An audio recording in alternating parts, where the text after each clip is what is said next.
യുനെസ്കോയുടെ ലോക പൈതൃക പട്ടികയിൽ ഇടം നേടിയ ബൃഹദീശ്വര ക്ഷേത്രത്തെയും തഞ്ചാവൂർ പട്ടണത്തെയും പറ്റി നിങ്ങൾ കേട്ടിട്ടുണ്ടോ? തമിഴ്നാട്ടിലെ കാവേരി നദീതീരത്ത് സ്ഥിതി ചെയ്യുന്ന ഒരു പട്ടണമാണ് തഞ്ചാവൂർ. ചോളരുടെ തലസ്ഥാനമെന്നും ദക്ഷിണേന്ത്യയുടെ കലാസാഹിത്യനാട് എന്നും ഇവിടെ അറിയപ്പെടുന്നു. ചെന്നൈയിൽ നിന്ന് 200 കിലോമീറ്റർ തെക്ക് ഭാഗത്തായാണ് തഞ്ചാവൂർ സ്ഥിതി ചെയ്യുന്നത്.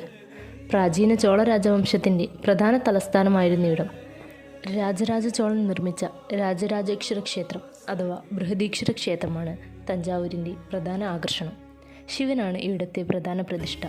പൂർണ്ണമായി കരിങ്കല്ലിൽ തീർത്ത ഏക ക്ഷേത്രമായി ഇവിടെ കണക്കാക്കപ്പെടുന്നു.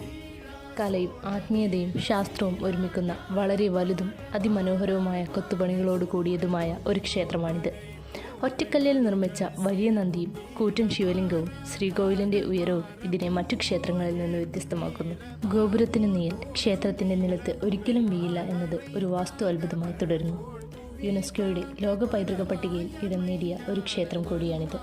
ഏപ്രിൽ മെയ് മാസങ്ങളിലായി 18 ദിവസം നീണ്ടു നിൽക്കുന്ന ചിത്തിരി ബ്രഹ്മോത്സവമാണ് ഇവിടുത്തെ പ്രധാന ഉത്സവം.